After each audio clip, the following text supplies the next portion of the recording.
vamos ver esse videozão aqui do canal do Coisa de Nerd sobre os novos consoles portáteis. Tudo bem, Roberta. Este é o futuro dos games. Eu testei tudo. Aya Neo Kun e Air 1S. Tá, pô, já dá pra ver que... Olha o tamanho disso aqui, velho. É um portátil assim, né? Naquelas. Olha o tamanho disso aqui, velho. Vamos ver? Então galera, esse daqui é um review de dois novos portáteis que rodam jogo de PC. O Isso Aya aqui é um portátil que você vai levar aonde? Olha o tamanho desse bagulho, velho. É do tamanho do console, praticamente. One S e o Aya Neo Kun. Muita gente pediu pra eu fazer um review do ROG Ally, o lançamento da Asus pra competir com o Steam Deck, mas eu só consegui até agora testar ele na loja. Mas a Aya Neo ofereceu pra eu testar esses dois dispositivos que tem basicamente o mesmo processador do ROG Ally. E depois de ver a performance desses dois aparelhos, eu cheguei à conclusão que a gente tá em um caminho sem volta. Daqui pra frente, eu acho que a gente vai viver em um mundo em que todos os jogos que são lançados pra console e PC vão ser também jogos portáteis. Esse mercado vai crescer demais, não tem como os desenvolvedores não terem isso em mente quando forem fazer os jogos deles. O primeiro boom desses aparelhos aconteceu com o Steam Deck. Não que eles não existissem antes, eu tenho um GPD-Win que é um PC portátil de 2016, mas o Steam Deck trouxe esse mercado para um outro patamar de popularidade. Agora, até grandes empresas do mercado de PC estão entrando nele, como a Lenovo com Legion Go e a Asus com a ROG Ally. Esses aparelhos usam um processador novo da AMD, o Z1 Extreme, que é bem mais potente do que o do Steam Deck. E tanto o Aya Neo Kun quanto o Air 1S tem uma variação desse processador, chamada de Ryzen 7840U. Eles têm algumas diferenças pequenas, mas a performance deve ser a mesma. O nome diferente é porque a AMD colocou um branding pro mercado de PCs portáteis para games e outro pro mercado de notebooks. Então a gente vai poder ter uma ideia de quão potente é essa nova leva de dispositivos e de como ela melhora. O foda é que um dispositivo portátil desse aí, se vir pro Brasil, vai custar 2 PS5, né? Salve, Lírio, como vai? O Steam Deck já faz. Descrição rápida do hardware antes da gente passar para performance nos jogos. O Aya Neo Air 1S é, até onde eu sei, o menor dispositivo com Ryzen 7 7440U no mercado. Ele tem uma tela Full HD de 5.5 polegadas, que é menor do que eu gostaria, mas ela é de OLED, uma coisa da qual eu gosto. Mas podendo rodar jogos de PC, talvez minha ideia mude daqui para frente. Então, entendeu? O negócio é jogar em casa. Você vai sair, você vai levar um videogame, pô. Aí fodeu. Aí você vai virar um desmiolado de vez, brincadeira. Bastante. Ele tem uma bateria de 38 watts-hora, que não é muito, mas é um sacrifício para fazer algo desse tamanho. Tem uma versão dele mais fina com uma bateria de 28 watts-hora, que eu definitivamente não recomendo. Ele está disponível em uma série de configurações, indo até 4 TB de armazenamento e 32 GB de RAM. Ele chega a um TDP de 25 watts ligado na tomada e 20 watts na bateria. A gente vai falar mais disso adiante. O Aya Neo Kun é um monstro, é o maior e mais premium desses PCs portáteis. Ele tem uma tela de 1600p com 8.4 polegadas e tem uma bateria de 75 watts-hora, que é a maior que eu já vi em um dispositivo assim. Só pra você ter uma ideia, o Steam Deck atual e o ROG Ally tem uma bateria de 40 watts-hora. Ele também tem 2 trackpads, o que você normalmente não vê num dispositivo assim, salvo pelo Steam Deck. E segundo a Aya Neo, ele pode chegar a um TDP de 54 watts, coisa que a gente só costuma ver em laptop. É claro que tudo isso adiciona pro peso dele, que não é pouco. E é claro, ele também não é barato. Mano, mas vamos falar da performance desses dispositivos. Eu comparei os dois Aya Neo com o Steam Deck em 3 jogos. Cyberpunk 2077, os dois Aya Neo com o Steam Deck. Eu parei aqui porque, cara, essa posição de mão aqui com o analógico lá em cima, sei lá, mano, isso parece... Não me parece muito anatômico do Steam Deck. Sei lá. Parece uma posição meio estranha de segurar o negócio.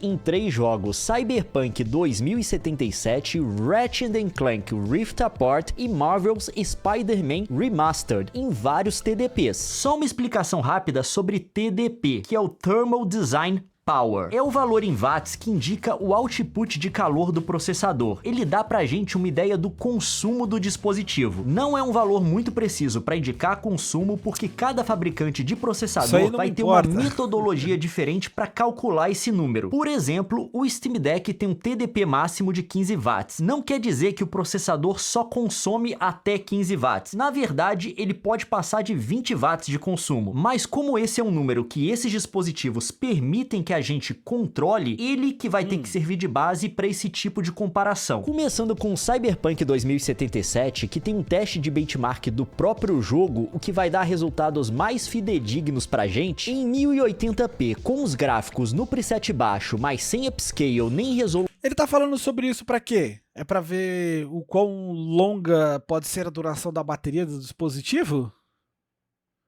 Ele tá dando uma informação técnica que pra mim não... dinâmica, o Steam Deck teve a melhor performance com TDP de 10 watts, que vai ser uma constante nesses testes, já que a CPU dele tem 4 núcleos a menos e ele consome menos para fazer o mínimo. Mas eu não acho que a 10 watts ele vai ter taxas de quadro jogáveis. Quando chega em 15 watts, TDP, o Ryzen 7 7840U do Xayah Neo tem energia suficiente para fazer o mínimo dele e já tem uma performance melhor que o Steam Deck. Eu acho que ele tem o melhor custo-benefício de performance a 20 watts. Depois disso, os retornos são muito decrescentes, não vale o consumo mais alto. É melhor rodar o jogo por volta de 20 watts e economizar bateria. Se a gente olhar o gráfico com a média de quadros por segundo desse teste, dá pra ver que o Steam Deck consegue selecionar domina os isso? 10 watts. De energia Nesse você TDP, quer o Ryzen 7 7840U não tá consumindo o suficiente para rodar direito. Mas a 15 watts, o Steam Deck já cai para terceiro. De 20 watts para cima, a gente não tem um número pro Steam Deck porque o limite dele é 15. Da mesma forma que a gente não tem o Aya Neo Air One S depois de 25, porque esse é o limite dele também. E sim, algo por volta de 20 watts deve ser o TDP ideal para os Aya Neo. Depois disso, eu acho que o aumento do consumo não se justifica porque a performance que você ganha é muito pouca. No caso do Air One S, 20 watts vai ser o maior TDP dele na bateria mesmo. O Aya Neo Kun vai chegar a 54 em teoria. Só que na prática, eu não consegui que o TDP dele passasse de 50 watts. Uma coisa que foi um problema pra mim foi entender o porquê do Aya Neo Kun rodar melhor que o Aya Neo Air One S nos mesmos TDPs. Em todos eles o Kun é melhor, até a 10 watts. O estranho é que eles têm o mesmo processador e a memória RAM rodando. Eu não tô entendendo se isso aqui é coisa que ele configura, depende do jogo, depende dos gráficos do jogo, se ele pode configurar o dispositivo para tipo economia de energia, desempenho equilibrado, para gerenciar a bateria, e isso eu não tô entendendo. Uma velocidade que é... Na verdade, essa parte de energia não tá me interessando nem um pouco. 6.400 megatransfers. Eu liguei todas as overlays com números no aparelho e meio que eu tenho uma teoria. O processador do Air One S, pelo menos a GPU, roda em uma frequência mais baixa. Eu acho que isso é por limitação de dissipação de calor no aparelho. Apesar dos dois terem o mesmo processador, no meu teste, tanto a CPU quanto a GPU do Air One S batem um máximo de 63.3 graus. As do Aya Neo Kun batem por volta de 75 e 70 respectivamente. E com os dois aparelhos no mesmo TDP, o Aya Neo Kun rodou numa temperatura mais baixa que o Aya Neo Air One S. Apesar desse processador poder chegar a 100 graus pelas especificações da AMD, nesses portáteis eles têm outras limitações, porque as pessoas... Eu tava achando que ele ia mostrar desempenho de jogos, sabe aquela análise mais de gameplay? Mano, isso que ele tá falando aqui, tipo, não me importa nem um pouco. Acho até que eu vou...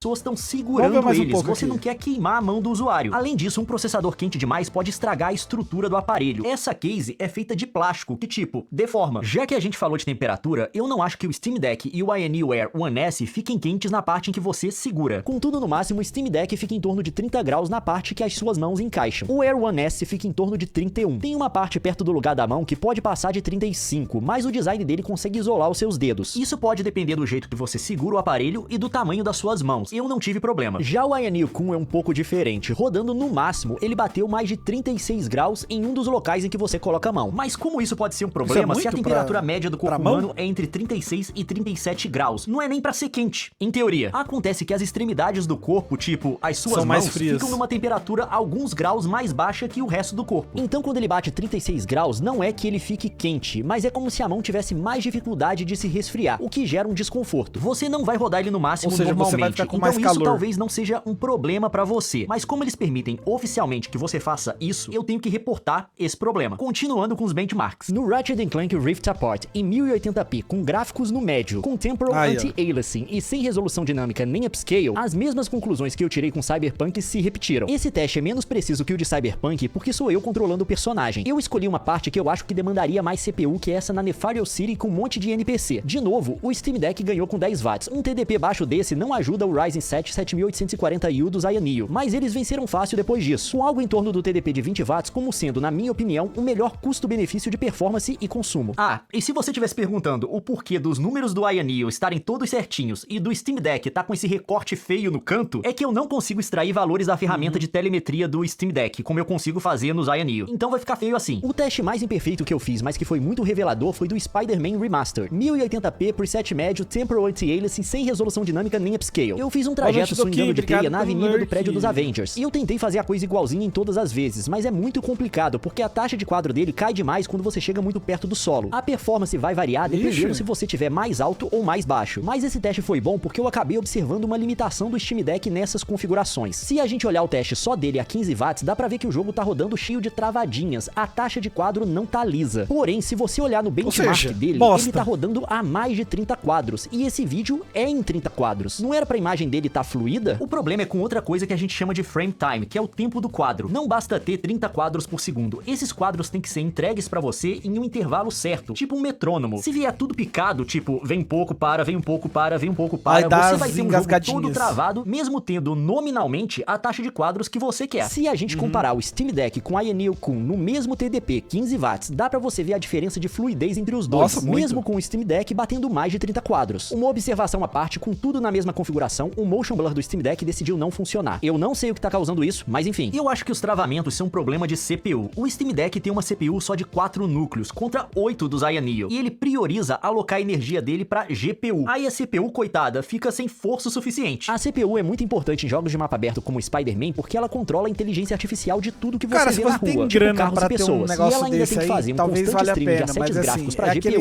enquanto você tá andando no mapa aberto. Ela tem que ficar carregando coisa o tempo inteiro. Quando a gente liga o upscaler, que é o IGTI, é tipo um FSR ou um DLSS proprietário da Insomniac, que é quem fez o jogo. É daquele tipo de tecnologia que permite você renderizar o jogo em uma resolução mais baixa pra facilitar as coisas pra sua GPU. Aí ele reconstrói a imagem pra fazer parecer em uma resolução mais alta. Nesse caso, a GPU consome menos e sobra mais recurso pra CPU. A gente vê a CPU rodando numa frequência maior, consumindo mais e esses problemas de travamento indo embora. Mas é claro que esses resultados que eu mostrei pra vocês foram a título de comparação, porque eu precisei colocar todos os aparelhos rodando com a mesma configuração gráfica e na mesma resolução. Mas na vida real é diferente. Você vai querer ligar o upscaler e a resolução dinâmica, e a tela de cada dispositivo tem uma resolução nativa diferente. A do Steam Deck, por exemplo, é de 1280 por 800 pixels, então você não vai rodar ele em Full HD, que é 1920 por 1080 pixels, que foi o que eu fiz nesse teste. Agora, sobre essas configurações da vida real, com o Aya Neo-kun eu rodei Cyberpunk a 30 quadros por segundo em 1600p com gráfico no baixo, FSR 2.1 no modo desempenho, tela com 50% de brilho e TDP de 22 watts. O consumo total do aparelho ficou em 35 watts, o que garante um pouco mais de 2 horas de funcionamento na bateria de 75 watts-hora. E em 1600p o jogo fica muito bonito. Você pode rodar ele em 800p pra economizar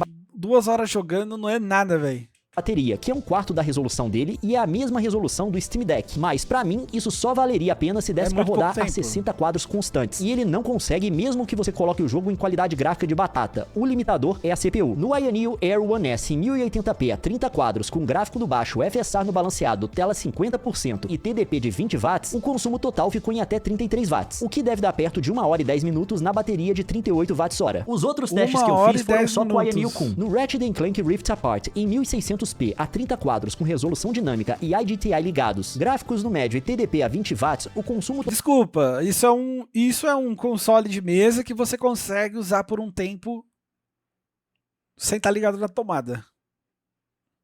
total da bateria ficou em 35 watts, o que dá mais de 2 horas na bateria. E dá pra baixar o gráfico pro muito baixo e a resolução pra 800p e conseguir 60 quadros por segundo. O consumo da bateria continua a mesma coisa. Spider-Man também no médio vai rodar por mais de 2 horas a 30 quadros em 1600p. Ele não vai conseguir bater os 60 quadros constantes mesmo colocando o gráfico em qualidade de batata e diminuindo a densidade populacional. O limitador também é a CPU. Bem, sobre os pontos negativos desses dispositivos, pelo menos pra mim, as coisas meio que se resumem ao fato deles usarem o Windows, o que torna a experiência com eles cheia de problema, a ponto de que você tem que manjar de fato de Windows pra fazer eles funcionarem direito. A Ayaneo fez essa versão nova do Aya Space, que é um aplicativo deles pra facilitar a configuração e gestão dos seus jogos no aparelho, basicamente pra te livrar de ter que lidar com a interface do Windows em uma tela pequena. O Ayaneo Space funciona muito bem, você pode fazer controle de TDP, ele tem ferramenta de benchmark, tudo isso é muito bom. Porém, uma das propostas dele é ser uma central pra você atualizar tudo que você precisa no seu aparelho. Tudo menos o Windows. Você ainda vai ser obrigado a usar a interface do Windows para gerir o Windows Update. Em cima disso, eu tive um problema clássico de Windows, que foi um problema do drive gráfico na hora de rodar o Ratchet & Clank. Aí eu tive que baixar o Adrenaline, que é o aplicativo de update da fabricante do processador, que é a AMD, para fazer o jogo funcionar. Se você é usuário de Windows, uma coisa como essa é meio que trivial, mas não é todo mundo que sabe. Nem preciso dizer que você não tem que fazer nada disso no Steam Deck. Todos os updates vêm, não é nem de um aplicativo só, é de um menu só. Enfim, eu acho que o Ayaneo Air One S é um aparelho que torna a proposta desses PCs portáteis muito mais portáteis, por conta do tamanho dele. Mas tem o problema da bateria ser muito pequena para um processador com esse nível de consumo. Você provavelmente vai ter que carregar um power bank com ele. A tela é muito pequena também. Apesar do OLED ter uma qualidade muito boa, eu trocaria ela pela tela de LCD do Ayaneo Air anterior, só por conta do tamanho. Tudo bem que essa tela é maior que a de outros videogames portáteis, como o PSP, do qual eu sou muito fã, ou o Nintendo 3DS, e a gente jogava nesses portáteis sem problema. Mas os jogos para esses sistemas eram feitos para uma tela pequena, e jogos de PC normalmente não são. Acaba que certas coisas, principalmente texto, ficam difíceis de enxergar. Mas se esse não é um problema para você, esse é um dispositivo muito bom. Já o Ayaneo Kun é para quem não quer nenhum comprometimento. Ele é basicamente, em termos de performance, resfriamento e consumo, um laptop disfarçado de videogame portátil. Ele é mais pesado, esquenta mais do que eu gostaria e o preço é mais alto, mas ele vai encontrar um mercado com gente que tem dinheiro e tá tão investido nisso aqui que simplesmente vai pagar pela melhor performance que se pode ter. Porém, pelo que meus testes indicaram, o ponto bom de performance dele é com TDP entre 20 e 25. Então você não vai conseguir tirar muita vantagem dessa capacidade térmica adicional dele, que vai até 54 watts. E esse é um resultado que eu acho que se aplica também ao Xeon Extreme, que é o processador do ROG Ally e do Radeon Go. E sobre o futuro desses videogames portáteis, como eu disse antes, eu acho que é um caminho sem volta. Todos os jogos vão rodar em portáteis. Mas tem um principal desafio com o qual empresas como a Ayaneo, a Lenovo e a Asus vão ter que lidar, que é o Windows. Ele cria uma série de limitações e complicações para essas máquinas. Na minha opinião, não vale a pena. A Microsoft não se mostrou com algum senso de urgência para endereçar essas coisas. Enquanto eles não revolucionarem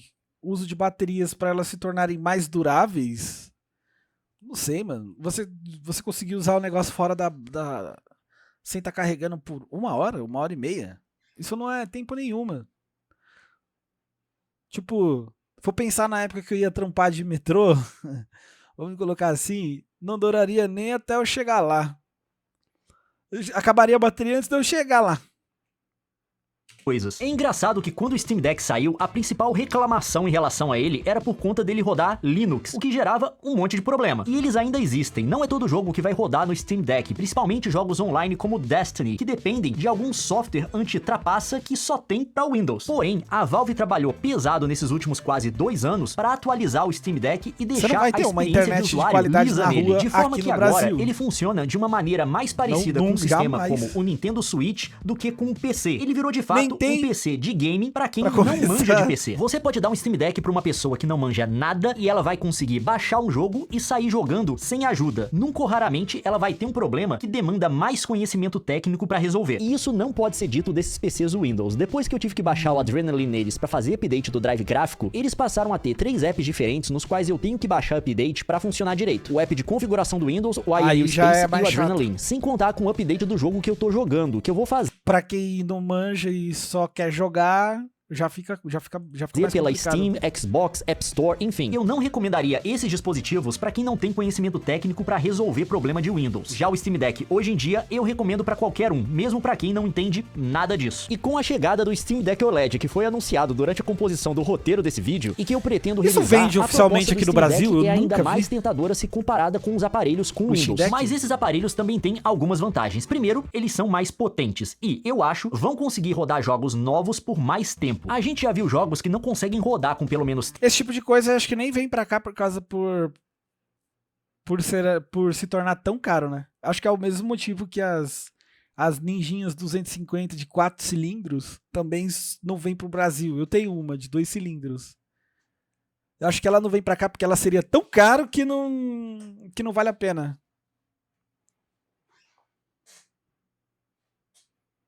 30 quadros constantes no Steam Deck, como é o caso do Returnal, por exemplo. E também você pode instalar o Xbox Game Pass para PC neles, coisa que você não consegue fazer no Steam Deck com Linux. Para mim, pessoalmente, se eu tivesse que escolher eu provavelmente ficaria com o Ioneo Air One S, por conta de produção de conteúdo. Eu sei resolver problema de Windows, então essa não é uma questão para mim, e com ele eu posso jogar e fazer captura de tela com resolução de 1080p, o que é bom para fazer vídeo pro YouTube, e eu posso capturar os vídeos usando o AV1, que é um codificador de vídeo novo e super eficiente, pro qual o processador dele dá suporte. Embora eu ache tanto a bateria dele quanto a tela pequena demais. Então é isso, galera. Eu espero que vocês tenham gostado. Não esqueçam de largar um joinha aí. Façam isso, porque deu muito trabalho pra fazer esse vídeo, todos esses testes de benchmark, pra poder chegar nessas conclusões que eu cheguei. Se você puder me compensar com um joinha, ajuda a divulgar o vídeo e eu agradeço demais. Não esqueça de se inscrever no canal se você não tá inscrito ainda. Eu acho que eu vejo você na próxima.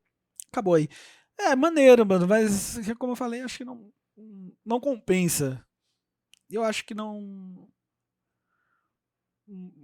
compensa. A não ser que você ande com uma mala de carregadores portáteis, você pouco conseguiria usar esse equipamento longe de casa. Então, se é para estar em casa você usa o PC, usa o console, entendeu? Sei lá. Como eu falei, precisa ser resolvido. E eu não sei se isso... Acredito que isso deve haver estudo sobre isso, mas... Já faz tempo que baterias parece que não evoluem. Baterias de notebook, desde que eu me entendo por gente, as baterias de notebook sempre são as mesmas, sempre acaba rápido, nunca dura. Será que algum dia energias por baterias serão mais... não é sustentável a palavra, otimizados, talvez otimizados, o uso de bateria será mais otimizado, bateria vão conseguir suportar mais? Eu espero que sim, porque aí sim viabilizaria muito esse uso de dispositivo. Hoje eu acho que é só para quem quer gastar dinheiro mesmo, fala para dizer que tem. Mas é isso aí. Mas é top. O aparelho em si eu achei da hora.